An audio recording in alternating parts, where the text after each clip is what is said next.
honestly, you can hurt yourself. Because trust me, when I tell you, if you overeat once you had this surgery, your body's going to let you know. Don't do that again because you're going to be sick as a dog. And what it's called is called, they have a phrase called dumping syndrome. And I'm telling you, it's bad. I've had it twice. I had it because I was so excited to finally eat parade foods. Oh my God, I was so over the shakes. Now, let me just say this. The shake preparation that you got to do, sometimes you got to do a couple weeks. Some people got to do a month. Some people got to do just a few days. Or they can have chicken or they can eat very light. Every doctor is different. Every one of them is different. So you do what your doctor tells you to do because he know what he doing when he getting there in that surgery to save your life. Everybody's different. And the reason why he wants you on that liquid diet, not because he hates your guts or he thinks this, that, or whatever, is because he wants to shrink your liver so when you get in there, you don't have no problems once they push, they fill you up with some air and you told me there's some kind of machine that does it. I don't know exactly. But they do expand your abdomen area cavity with some kind of air. Pump it up with air and then they put the stuff in, the tools, the laparoscopic tools. Excuse my keys, I'm so sorry. And but once you're in the table, they gotta blow you up a little bit so they can get around and organs and stuff. They gotta get to that liver, and if you haven't done what you was gonna do, like they told you to do, it's gonna show because that liver gonna be fat and they ain't gonna be able to get around it and move it out the way so they can get to your stomach the way they need to. So it behooves you to do what they tell you to do and do it the way they tell you to do. Now, I did have some complications, small, like I'm diabetic, so my sugar dropped really to low, low, low, and doing the liquid diet, and to the point that my little device on my arm was chirping that way, chirping, chirping, chirping. I was like, good Lord, it's like, why is it saying I'm 53? Well, I can't drink no sugar. I'm not supposed to have sugar for this whole 2 weeks that I'm doing this. Everything that I'm drinking, every shake, everything that you take in is supposed to be sugar free.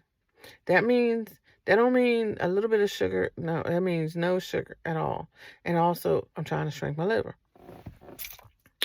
So I had to call somebody in this, the whole system, this whole collaboration of insurance. I'm not insurance, excuse me, of surgeons and the bariatric care services. So I had to call somebody, the nutritionist, to find out, well, what can I do? Because I can't eat nothing and I can't have sugar.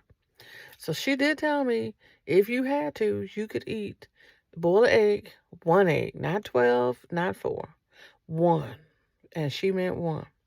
Boil that egg, and you can eat a hard boiled egg and with a little pepper on it and a little bit of salt. Just enough, just a little bit, not a lot.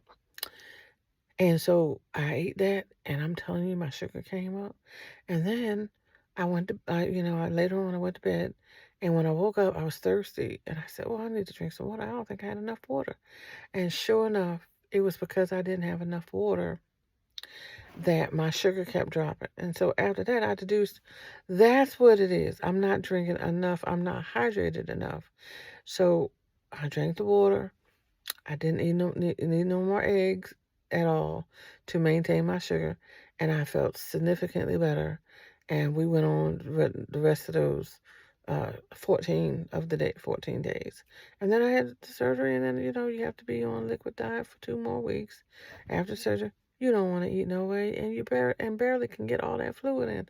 It's a lot of fluid. It's a lot of fluid. If you thought you enjoyed fluid before, you're going to be really over it in those 2 weeks. And then you go from pre-diet is full liquids. And then after it's clear liquids. No, I'm sorry, I got that wrong. Before it's clear liquids. After it's full liquids. And then 2 weeks after that, like doing that full liquid diet, you can heat up canned soup, but you got to puree everything. You can't have no noodles in it. You can't have no bits of chicken in it. Can't have no bits of mushrooms in it. It's got to be pureed or you got to strain it in a strainer. So I did that, and I went to the Chinese restaurant, and I got wonton soup. Can't eat the wontons. You can have the soup. So I told them, just leave the wontons out. Ain't no sense of, messing with a psyche. Just leave it out because you can't have it.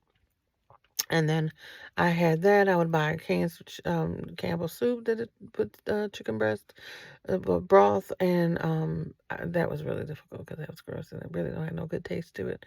And then I had what else did I have? I'm trying to think. I had the shakes. I had the Splenda shakes. I chose Splenda because that one was less nasty. The other ones were kind of nasty, and some of it was so expensive. It was just ridiculous. It's like, I gotta have 5 of these a day for 2 weeks. Jesus, how much a budget do you want me to have? Because it was like $35 for two. $35 for 24. So it was expensive. And then I had to have Gatorade and water and, broth and Chinese wonton soup broth. And I did have ramen noodle broth. I made that because couldn't have the noodles, but I could have the darn broth with the little packet. Just don't use the whole packet because you don't need that much sodium. But I did all that. And suffice it to say that the first day you're fine, you're like, oh, I can do this. The second day you're like, oh, I'm a little rough. I kind of want to chew on something. You can chew ice if you need to for that crunch. You cannot have gum. You can't have no gum, and don't cheat yourself because that liver needs to shrink. And you don't want to get in there and your surgeon say, she didn't do none of the stuff I told her to do. She ate the entire time, and she thought she was going to fool me. I'm going to fool her and not do her surgery. And that has happened to people, and it wasn't going to be me. Not after they had to do what I had to do to get this surgery date and be there on that table to get it done. So yeah, I act accordingly, and and thank God I got the surgery, and I was so blessed. I was so worried that something would, not that I didn't have faith. It's just that I had some outside entities that are trying to work against me.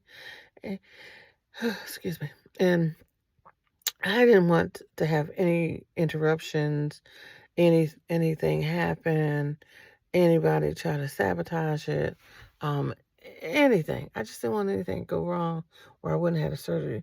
Because I can tell you why in another video of why I chose to do this.